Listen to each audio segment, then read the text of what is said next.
What's going on, guys? We're going to be tying up a mosquito. Now, I've had several requests to tie this after I posted it, so even though I've tied similar before, I have changed it up since then. So let's get right into it. First, we're going to start off with TheFlySmith 600 denier worm thread.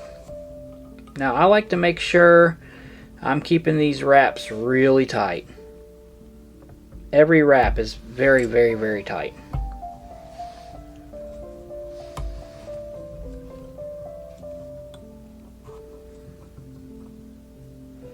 And we're just building up a taper here.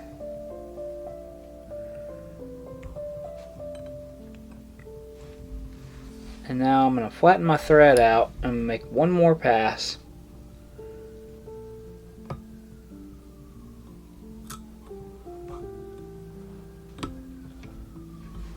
And that's fine. We're just going to come in here and throw a little half hitch in.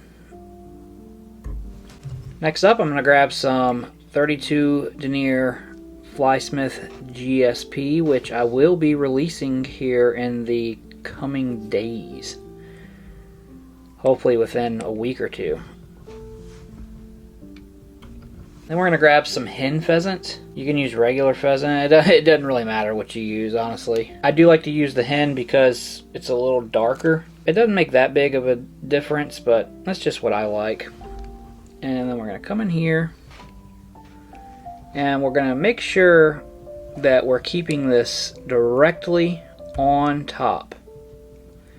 Very, very, very important that you keep it lined up with the shank as perfect as you can. Sometimes I'll even take it off and look at it to make sure it's good. And it looks like I need to move it my way a little bit. That's fine.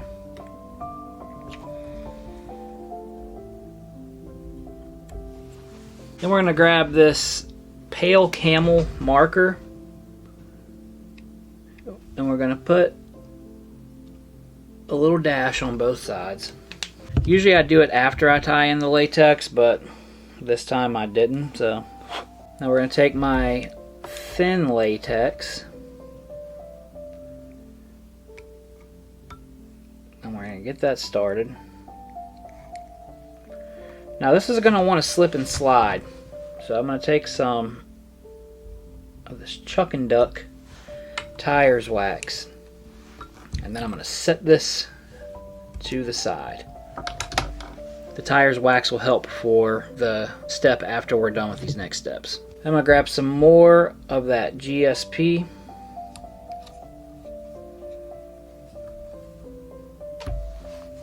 And now I'm going to grab my latex and wrap it forward.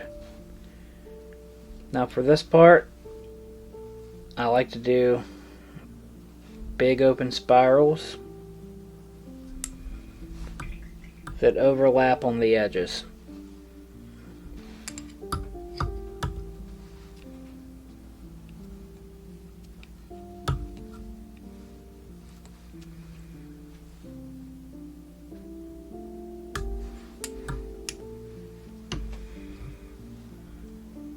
And now I'm going to make sure I keep this lined up perfectly with the shank. And I'm going to pull it over and secure it. Just making sure everything's looking good. Then I'm going to give this a nice long tapered cut. And then I'm going to whip finish.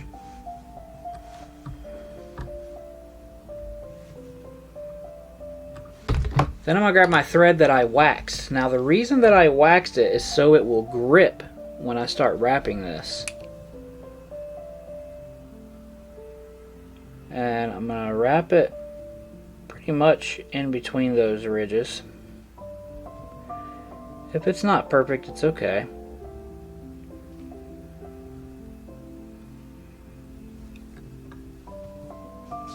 That'll do close enough right there. And then once I get up here, I like to take a half hitch to lock it in. Now for our next step, I'm going to grab this winger cape here. This is a Jim's Flyco winger cape, and I like the profile of the wings. That's why I like to use these. They're not too pointy, but they're also not too round. I think they're absolutely perfect. And then I'm going to tie these in one at a time. We're just going to come right to the top. And I want these to have a tiny little bit of an angle, but not much. So I'm going to let my thread tension move them into place. Let's move this one over a little bit. And sometimes after you tie them in, sometimes you can just grab them and reposition them a little bit.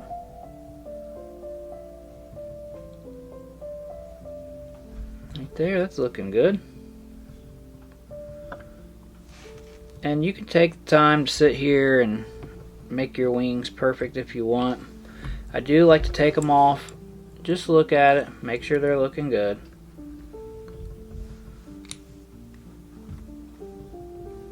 Now from this point, I'll go ahead and trim those off. And I'm going to do a whip finish, 2 or 3 turns. And then we're going to switch it around.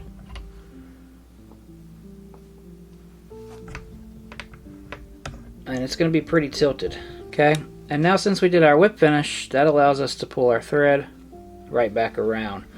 Now if it's too tilted, you can move it again, obviously. And then we're going to grab some more of this hen pheasant. And we're going to get that. We're going to make sure we're all the way back up against the wings.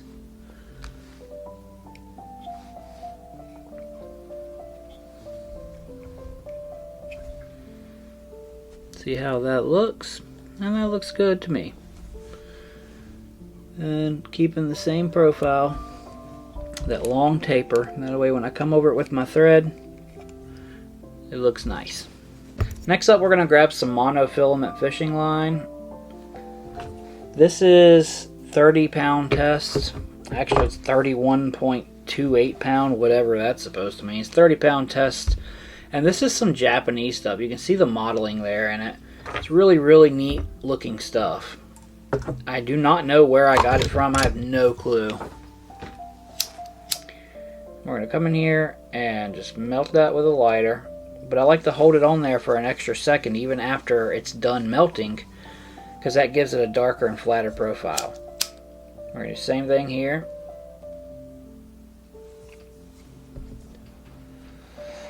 Okay, now we're going to come in here with our thread and grab these eyes and do this the best you can, because it sucks to lose them.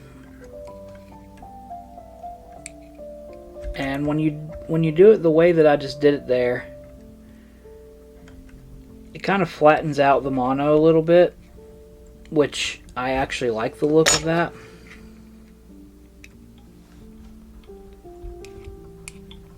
It's a lot harder to work with when it's this small. Really important here, super glue. So I've used plastic for the legs several times. I've used pretty much whatever for the legs. I've found that using metal, like wire, it makes it easy to bend. It is not the most realistic thing in the world, but I don't really think it matters all that much. So now I've got my sections of wire here. So I'm going to come on the bottom and tie these in. You can tie them from the top if you want. Sorry, I had to readjust my eye there.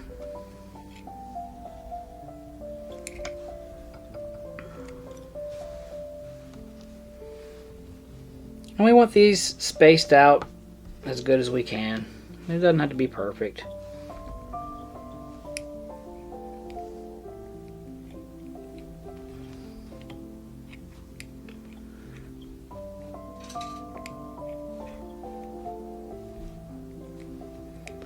Okay, then we're going to grab our last piece.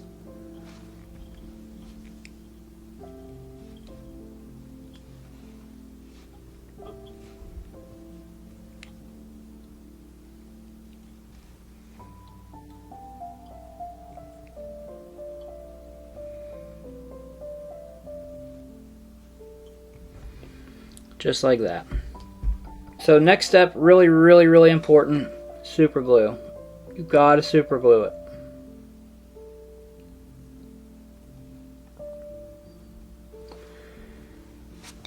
Trust me when I tell you, if you do not add super glue, these legs will not stay put. They'll move. When you try to move one side, the other side will move, and it's just a big mess. I've tried it every which way hundreds of times. And now we're just going to make sure our legs are not overlapping each other. We're going to pull them rather straight. And we're going to grab some of this Fulling Mill tactical dry fly dubbing. Now I don't want to put a ton of this on, but I do want enough to where I don't have to make a bunch of laps. So I do make a pretty tight noodle, but not a tiny noodle.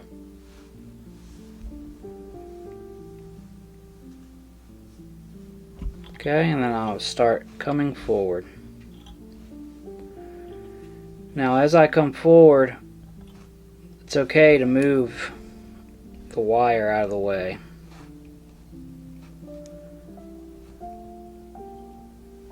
If need be.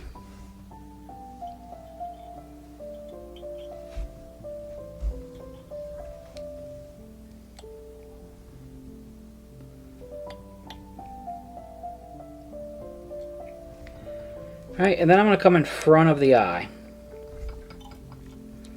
And making sure everything stays centered, I'm going to pull this over. And then I'm going to come back behind the eye. Then I'm going to grab this and pull it back. Now if you want to tie in the little mouth parts, you go ahead. I really don't find that necessary. Couple turn whip finish.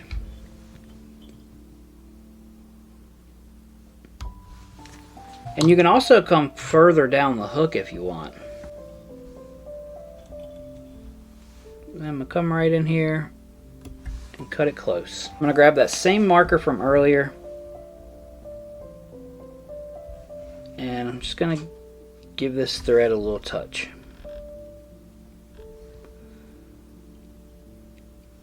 You don't have to do this part, but it does add to it a little bit. And you can also put dubbing up underneath of the eyes, but I put resin there, so I kind of find that a little useless if I'm being honest. So then we're going to take our resin,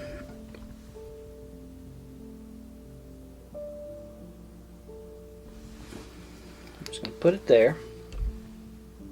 So now we're going to lift our legs up. And the shape of the legs, you can sit here all day if you want and make them look realistic. That's your choice. But I keep it really simple. I just pull it down, pull it across.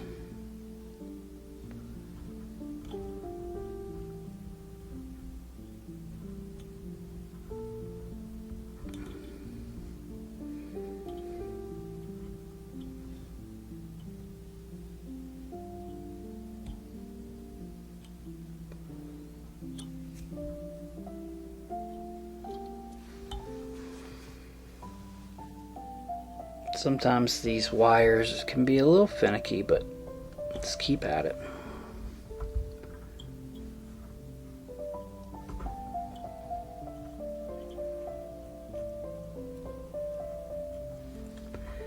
And the back leg, I always make them a little tiny bit longer for whatever reason. Not really sure, but I do. Just a tiny little bit.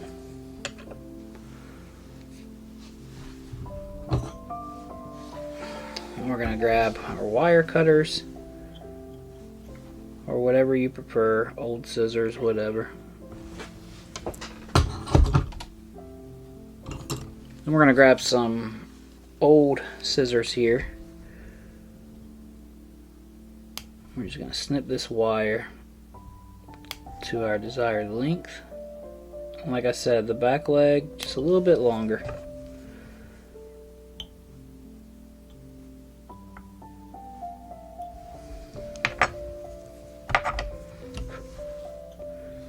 And we're going to repeat.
And also, I get a lot of questions about, well, why are you tying it backwards? You tied the fly backwards on the hook. Well, yeah, because it looks more realistic. For one, most people aren't even going to fish these. Most people that get these are going to use these for display. Secondly, when a bug hits the water, it doesn't just stay riding straight. They move all which way. They twist, they go forwards, backwards, side to side. They float in whichever direction the water turns them. So that's it. That is the mosquito fly. Appreciate you guys for being here, and I will catch you on the fly.